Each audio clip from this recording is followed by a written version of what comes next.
Alangkah baiknya Tuhan Yesus, amin saudara. Dia telah mengantarkan kita sampai kepada hari ini.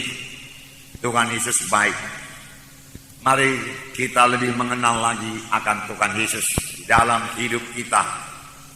Kita belajar lagi mengenai karakter Tuhan Yesus. Karakter Tuhan Yesus. Karena firman Tuhan berkata, barang siapa yang ada dalam Tuhan Yesus, dia wajib hidup sama sebagaimana Yesus hidup.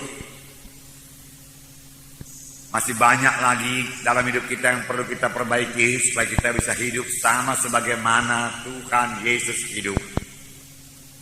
Kelihatannya menurut pikiran manusia hal ini mustahil.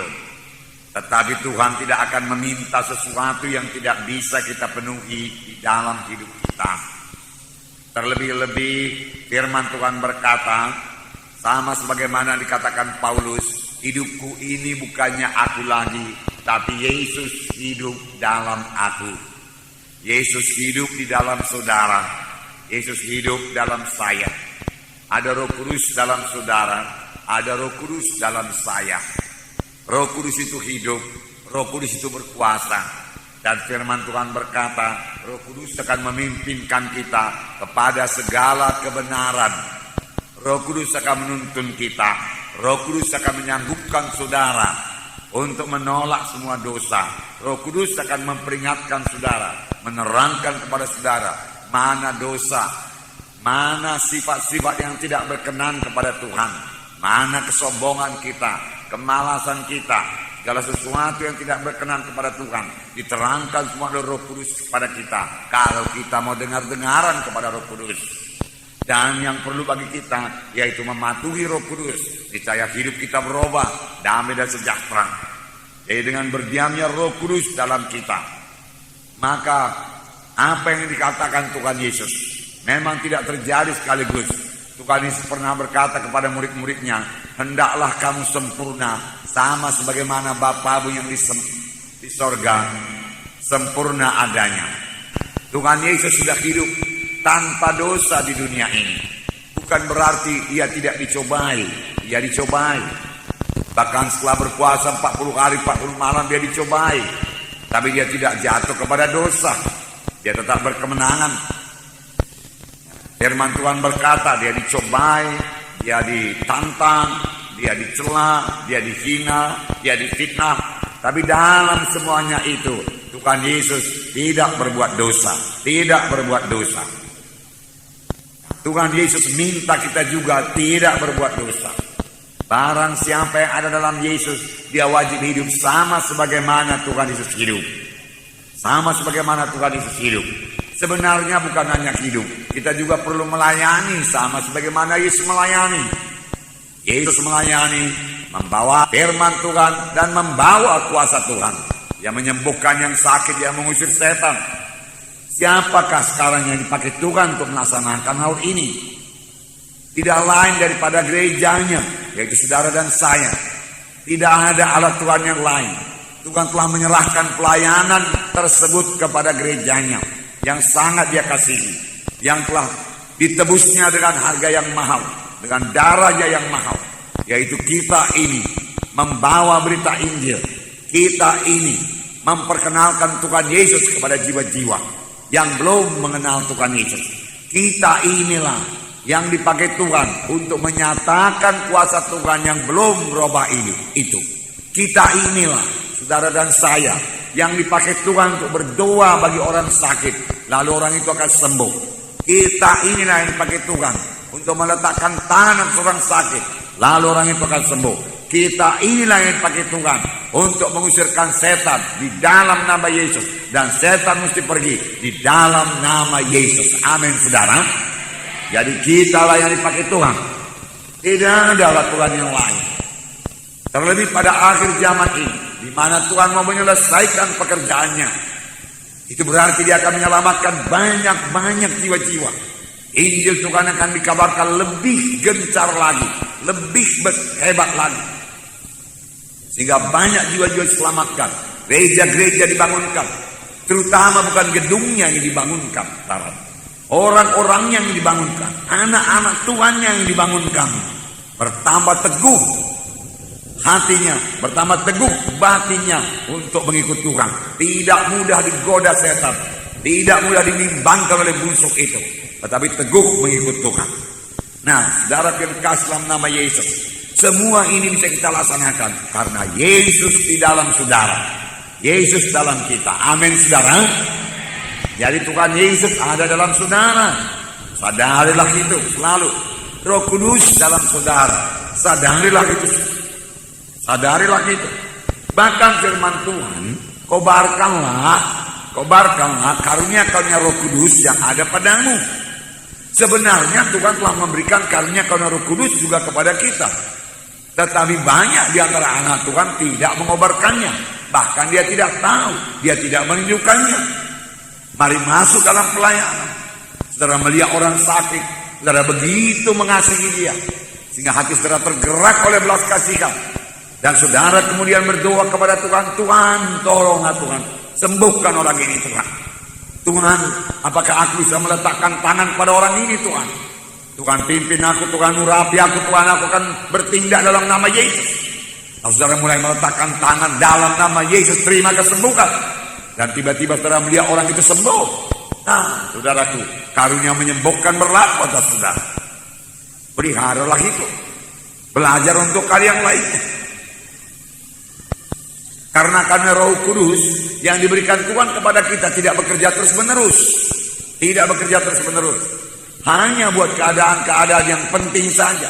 Oleh sebab itu, setiap anak-anak Tuhan harus tetap dalam persekutuan yang indah dengan Tuhan. Amin, saudara. Jadi rasakan selalu kehadiran Tuhan di dalam hidup saudara. Bersekutu dengannya, dengarkan suaranya. Tuhan itu Tuhan yang bersungguh-sungguh.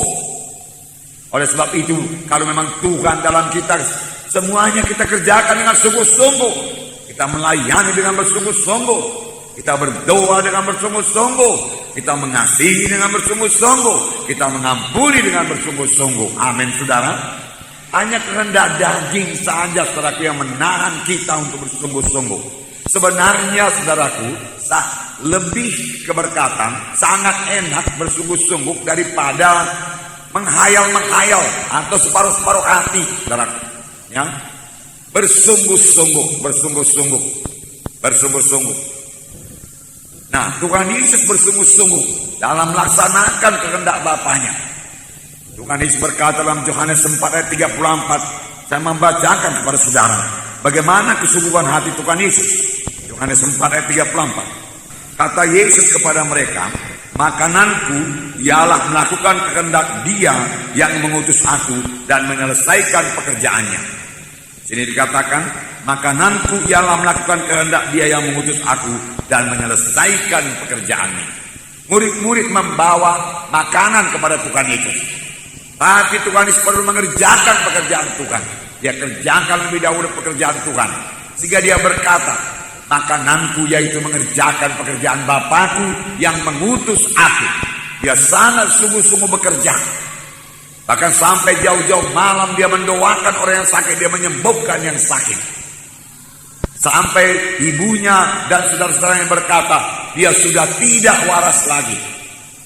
Karena giatnya bekerja, karena sungguh-sungguh hatinya bekerja. Tuhan minta kita juga bekerja dengan sungguh-sungguh.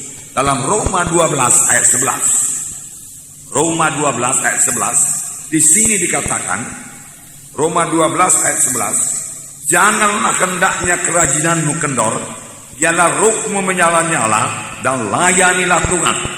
Janganlah hendaknya kerajinanmu kendor, biarlah rohmu menyala-nyala, layanilah Tuhan.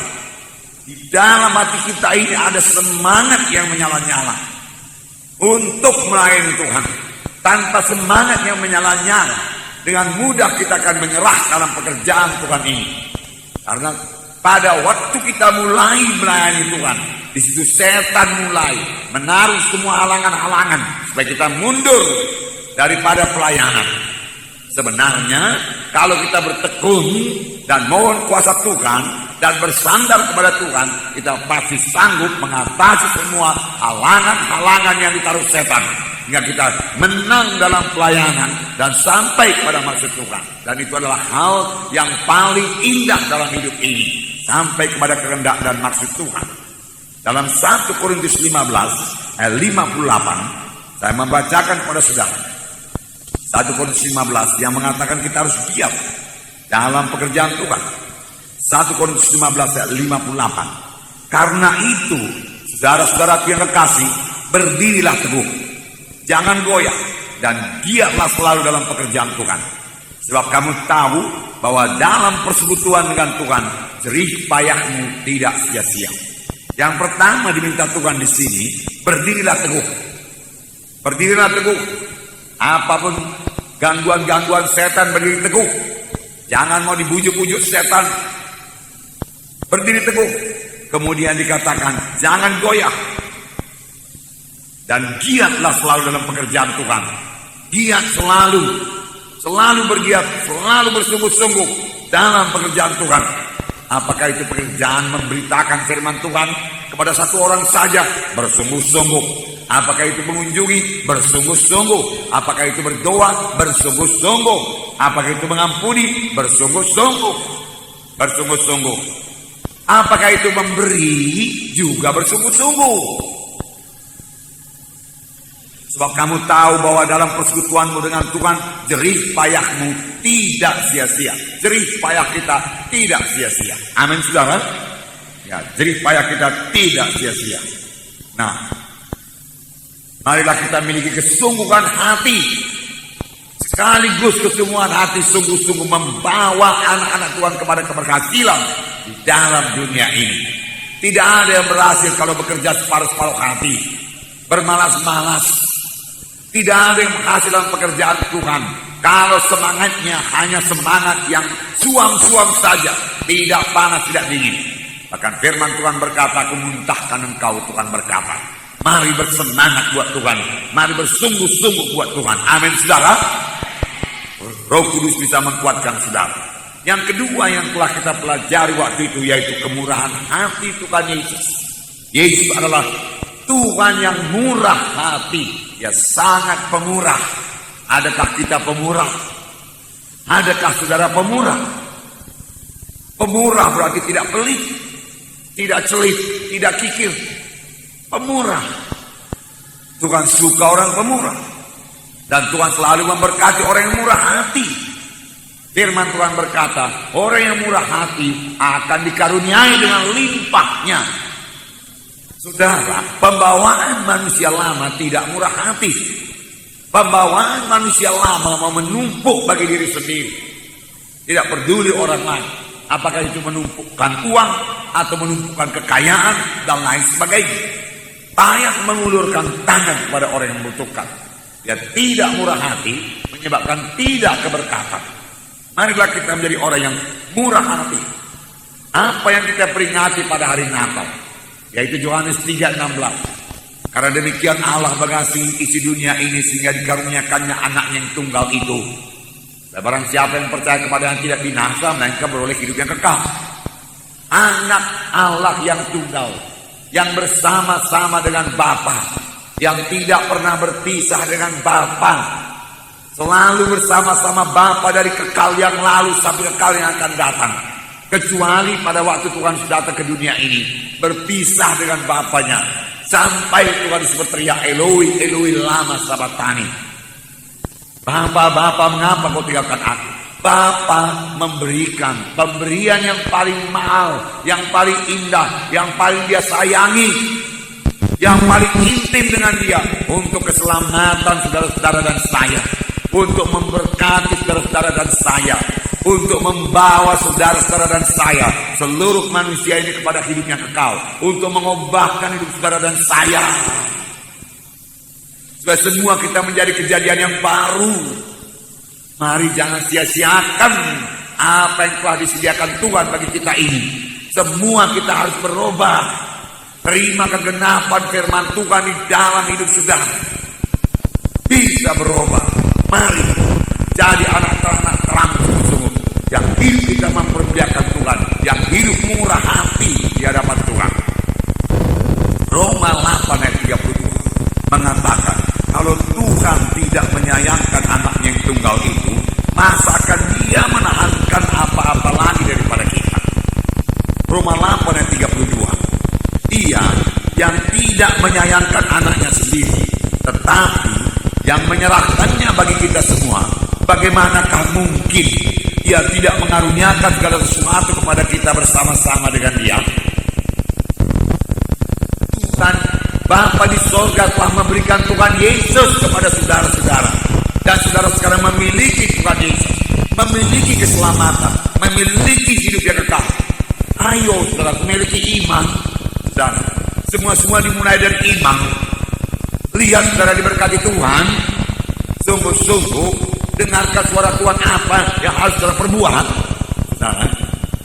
Nah, lalu Tuhan akan mengaruniakannya bagi saudara. Nah, puji Tuhan saudara, puji Tuhan. Dia tidak menahan. Yesus murah hati dalam mengampuni. Bahkan sampai sekarang, jika kamu mengaku dosamu, maka Allah itu setia dan adil, maka Dia akan mengampuni dosamu. Seorang yang sakit tepok dibawa kepada Tuhan Yesus, apa yang pertama kali diberikan Tuhan? Hai anakku, dosamu sudah diampuni. Hai anakku, dosamu sudah diampuni. Sampai pada saat ini, siapa yang datang kepada Tuhan dengan mengaku dosa dan bertobat, aku tidak mau berbuat dosa lagi Tuhan, aku tidak mau menyakiti hatimu Tuhan, ampuni aku. Maka Tuhan akan berkata, hai anakku, dosamu sudah diampuni. Alangkah indahnya, alangkah murah hatinya Tuhan Yesus. Nah, saudara yang kasih dalam nama Yesus, Dia sangat murah hati. Firman Tuhan berkata dalam Mazmur 107 ayat 20, disampaikannya firman-Nya dari sembuhkannya mereka itu. Menjelang malam dibawalah kepada Yesus begitu banyak orang sakit, lalu Tuhan menyembuhkan mereka semuanya. Tuhan menyembuhkan, sampai sekarang Tuhan menyembuhkan, sampai sekarang Tuhan memberkati. Amin saudara. Dia Tuhan yang murah hati, Tuhan yang murah hati. Allah akan mencukupkan segala kebutuhan menurut kekayaan dan kelimpahannya dari sorga. Dia murah hati, murah hati. Bersyukur kepada Tuhan, bersuka cita. Tuhan, Kau murah hati Tuhan. Murah hati kepada orang tua anak-anakmu Tuhan, katakan. Saudaraku, Tuhan akan memberikan. Kalau Dia tidak menahankan anaknya yang tunggal, tapi memberikannya kepada kita, masakan Dia menahankan lagi apa-apa daripada kita? Dia akan memberikan segala sesuatu kepada kita. Amin saudara. Tetapi Tuhan juga menghendaki semua anak-anaknya, saudara dan saya, murah hati. Tuhan juga menghendaki supaya kita semua murah hati, murah hati, murah hati dalam mengampuni, murah hati dalam memberi, murah hati dalam mengasihi. Amin saudara. Murah hati dalam mengampuni. Kalau orang sudah minta maaf, maafkan dia dengan senang hati saudara.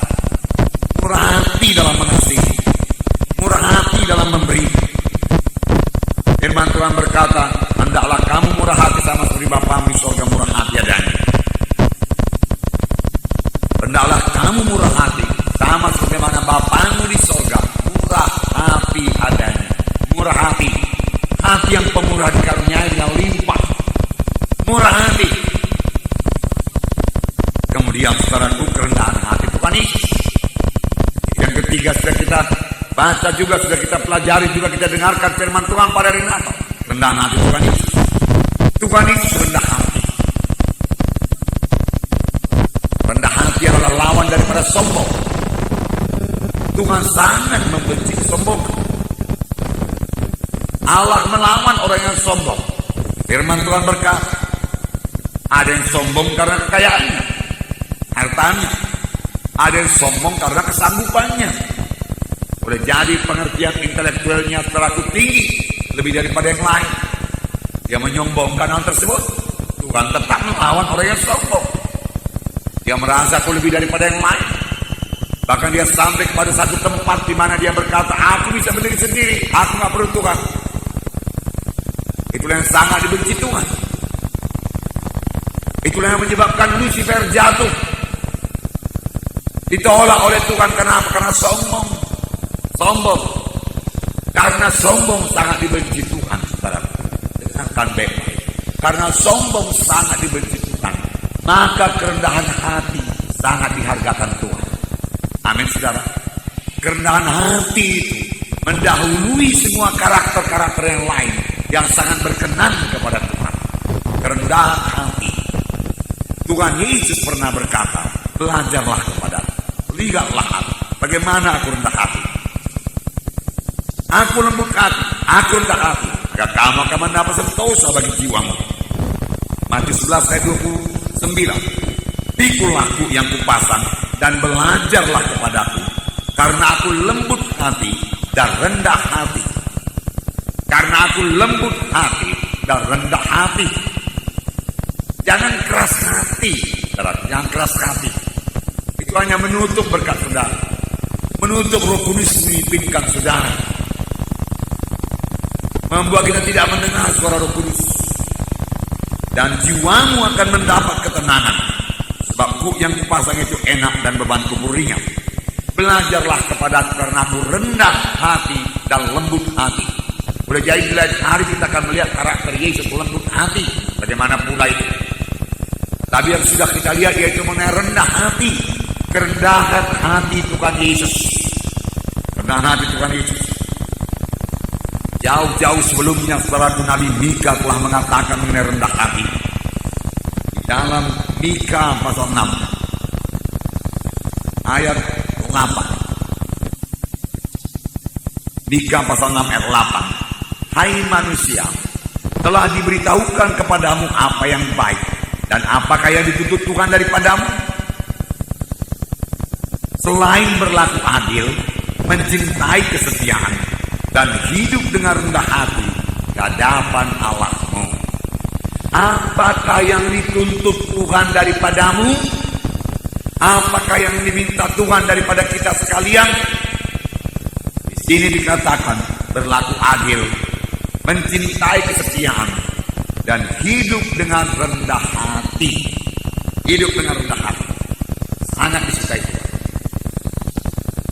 Nah, rendah hati dari kerendahan hati Tuhan Yesus.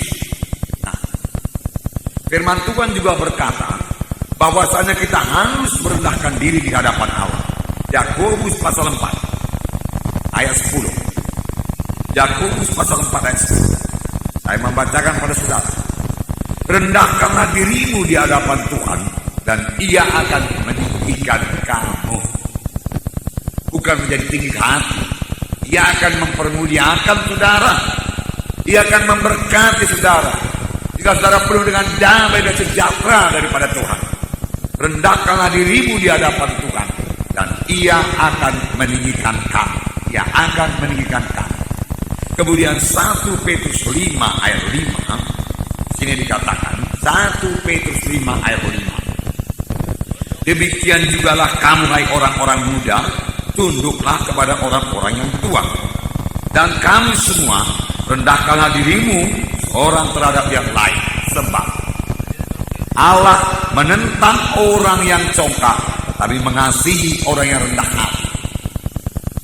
Tuhan melawan orang yang congkak, dan Dia mengasihi orang yang rendah hati. Rendah hati dikasihi oleh Tuhan. Dia melawan orang yang sombong. Sebab Allah menentang orang yang congkak. Sanggupkah kita menentang Tuhan? Tentu saja kita tidak sanggup. Oleh sebab itu paling baik mari kita tanggalkan semua kecongkakan kita, kesombongan kita. Amin saudara. Entahkah kesombongan apapun itu. Ada juga yang sombong rohani, yang merasa pengertian rohaninya lebih dalam dari yang lain. Saudaraku, kalaupun memang betul demikian, itulah karunia Tuhan bagi saudara. Sebab perkara-perkara rohani hanya bisa dimengerti dengan pri rohani, dengan cara rohani, dengan pimpinan Roh Kudus. Baru kita bisa mengerti. Marilah kita memakai dengan rendah hati, membangunkan anak Tuhan yang lain. Kalau anak Tuhan yang lemah kita kuatkan. Karena firman Tuhan berkata, biarlah yang kuat menolong yang lemah. Amin saudara. Bukan untuk disombongkan, bukan untuk dipertontonkan, saudara, bukan untuk ditonjolkan, bukan. Mari rendah hati. Tetapi Dia mengasihi orang yang rendah hati. Mengasihi orang yang rendah hati. Puji Tuhan, amin saudara. Inilah Dia Tuhan kita itu. Kita banyak belajar daripadanya. Karena kita juga disebut anak-anak Tuhan. Biasanya anak-anak Tuhan, anak-anak itu hampir bersama dengan bapaknya. Apalagi dia banyak bersekutu dengan bapaknya, banyak belajar kepada bapaknya.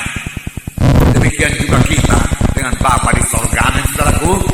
Nah, puji Tuhan, puji Tuhan, puji Tuhan. Nah, secara kekasih dalam nama Yesus, Tuhan selalu mengajari kita dengan perumpamaan. Tuhan Yesus sampai memberikan satu perumpamaan kepada kita supaya kita merendahkan diri. Lukas 14 ayat 13 dan 14. Jangan menonjolkan diri, jangan merasa diri hebat, mari rendah hati. Amin. Lukas 14 ayat 10 ya. Tetapi apabila engkau diundang, pergilah dulu di tempat yang paling rendah. Mungkin tuan rumah akan datang dan berkata kepadamu, sahabat, silakan duduk di depan. Dan dengan demikian engkau akan menerima hormat di depan mata semua orang yang lain. Sebab barang siapa yang meninggikan diri, ia akan direndahkan. Dan barang siapa merendahkan diri, ia akan ditinggikan. Sahabat, mari ke depan. Sahabat, mari ke depan. Karena kita mencari tempat yang rendah. Saudaraku yang kekasih, manusia ini pun suka kepada orang yang rendah hati. Amin. Ya. Manusia, apalagi Tuhan. Bahkan manusia ini pun, saudaraku, maaf saya mengatakannya kepada saudara, muak terhadap orang yang sombong.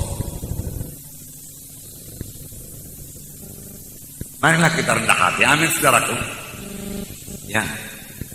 Karena firman Tuhan berkata, saudaraku, Tuhan kita Tuhan yang rendah hati. Rendah hati. Mari kita memiliki karakter rendah hati. Kita sanggup memilikinya sepanjang kita sudah menyadari kita ini bagaimana kesombongan kita. Turun tahta, amin, saudaraku. Turunkan dari tahta kesombongan itu, biar kerendahan hati yang memerintah kita. Lalu kemana-mana kita berjalan, saudaraku, kita beroleh perkenanan hati karena kerendahan hati kita itu. Karena kerendahan hati, apalagi tambah lagi dengan lembut hati. Puji Tuhan, saudara. Kerendahan hati tidak menonjolkan diri, tidak menunjukkan diri hebat, walaupun boleh jadi dia hebat, saudara. Tidak perlu ditunjukkan. Amin, saudara. Nah, haleluya. Tuhan menegur orang-orang Farisi yang sombong dalam berdoa. Lukas 18 ayat 11 sampai 14. Lukas 18 ayat 11. Saya baca. Orang Farisi itu berdiri dan berdoa dalam hatinya begini, ya Tuhan, aku mengucap syukur kepadamu karena aku tidak sama seperti semua orang lain, bukan perampok, bukan orang lalim, bukan pezina, dan bukan seperti orang pemungut cukai ini. Aku berpuasa 2 kali seminggu, aku memberikan 1/10 dari segala penghasilanku. Tapi pemungut cukai itu berdiri jauh-jauh, bahkan dia tidak berani menengadah ke langit, melainkan dia memukul dirinya dan berkata, ya Allah, kasihanilah aku orang berdosa ini. Aku berkata kepadamu, orang ini pulang ke rumahnya sebagai orang yang dibenarkan Allah, dan orang lain itu tidak. Sebab barang siapa meninggikan diri, ia akan direndahkan, dan barang siapa merendahkan diri, ia akan ditinggikan. Tambah jelas di sini, siapa yang meninggikan diri akan direndahkan, dan barang siapa yang merendahkan diri, ia akan ditinggikan. Bukan berarti, saudaraku, rendah diri, saudaraku, atau minder. Bukan, itu tidak baik. Ya. Rendah hati, merendahkan diri juga tidak sama dengan rendah diri. Merendahkan diri tidak menyombongkan diri, tapi rendah diri berkata, aku ini nggak nyanggup, aku ini nggak berharga, aku ini apalah, aku takkan bisa berhasil, pendidikanku tidak tinggi. Nah, ini rendah diri. Rendah diri yang seperti ini, saudaraku, juga tidak berkenan kepada Tuhan, membuat kita tidak berani bersaksi. Sebenarnya Roh Kudus senantiasa menolong kita. Ya, tiap saat kita bersandar kepada Roh Kudus akan menolong kita. Yang diminta Tuhan rendah hati, bukan bukan rendah diri. Yang diminta Tuhan merendahkan diri, bukan meninggikan diri. Amin, saudara. Jelaskah itu, saudaraku? Haleluya, haleluya. Nah, marilah kita semua rendah hati, sama sebagaimana Tuhan Yesus rendah hati. Kerendahan hati adalah satu karakter yang sangat terutama dalam anak Tuhan. Karena ini adalah kebalikan dari dosa kesombongan yang sangat dibenci Tuhan. Jadi karakter rendah hati sangat penting kepada Tuhan. Sangat terutama. Sangat dituntut Tuhan. Apakah yang dituntut Tuhan dari anak-anaknya? Adil, rendah hati. Mengapa rendah hati ini sangat dipentingkan Tuhan? Karena rendah hati ini berlawanan dengan dosa kesombongan yang sangat dibenci Tuhan. Dan lawan daripada sombong adalah rendah hati. Amin. Mari semua rendah hati. Amin. Haleluya. Kalau kita rendah hati, karena kita bisa bawa berkat bagi yang lain. Kalau kita rendah hati, itu membuka jalan kita dulu bisa bersaksi kepada orang lain. Tuhan memberkati. Nah, sekarang setelah kita melihat satu lagi, yaitu sifat hamba atau pelayan dari Tuhan Yesus. Sifat hamba. Saudaraku, tidak banyak orang suka menjadi hamba. Orang suka menjadi bos, jadi tuan.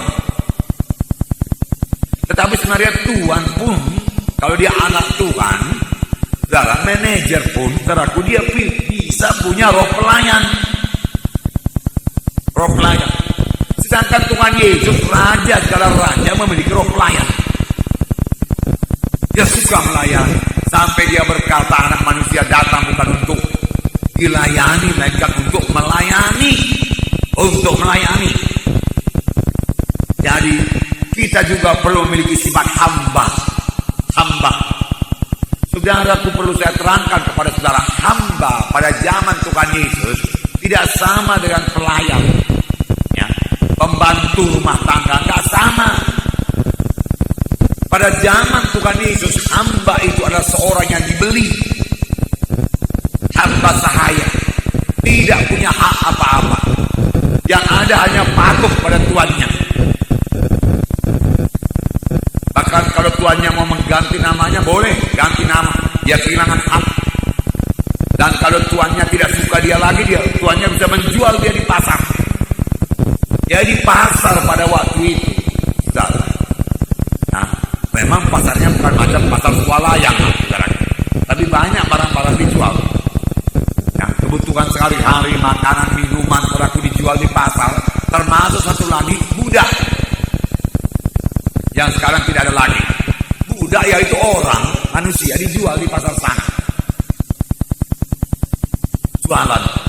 Lalu siapa yang melihat budak itu, kalau dia kepingin, boleh dia beli. Dia lihat dulu tampangnya bagaimana, ya. Lihat tangannya bagaimana. Oh, tangannya biasa kerja, ya. Nah, coba bergerak dulu. Bagaimana gerakannya, lambat, cepat, ya, gemuk, kurus, ya. Bagaimana kepintarannya, keahliannya, ditanya sama yang menjual itu. Oh, ini ahli masak ini ahli bertani, dan lain sebagainya. Ini dia baik ini. Lalu ditawar, berapa harganya? Lalu dibeli, lalu dibawa pulang. Kalau jadi mula-mula dirantai macam anjing supaya jangan lari. Kakinya dirantai kiri, rantai kanan, saudara, dan diberikan jaraknya barang setengah meter supaya kalau dia jalan pun nggak bisa lari. Jadi kalau dia mencoba lari, gampang ditangkap, cambuk. Itulah dia budak pada waktu itu.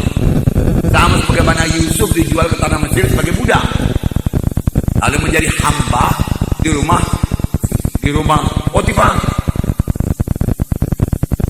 Nah, yang dimaksud dengan hamba di sini itulah dia, doulos dalam bahasa Greek. Tidak punya hak apa-apa. Dan Yesus memang mengosongkan dirinya dan menjadi sama seperti hamba. Jadi sama seperti hamba. Nah, ini saudaraku, kelihatannya berat sekali. Tetapi Tuhan minta kita ini menjadi hamba Tuhan. Bukan hamba manusia, hamba Tuhan. Kami ini hamba-hamba yang tidak berguna. Dikatakan dalam buku Lukas, nanti kita baca. Setelah kita mengerjakan segala sesuatu, kerja kita melayani. Sama sebagaimana kerja Yesus melayani.